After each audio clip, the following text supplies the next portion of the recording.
Okay, so a lot of people were wondering, why do you trap coons? You're hurting the animals. Well, because there's a house right over here. I can't see it. Right there. Somewhere over there. And this coon has been getting in the attic, in the porch, getting in the kitchen. No joke. Literally getting in the kitchen and tearing crap to pieces.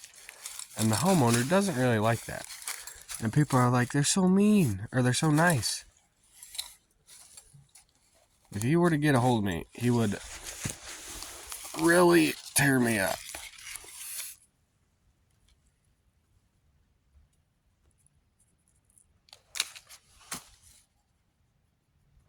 Okay, maybe not, but whatever.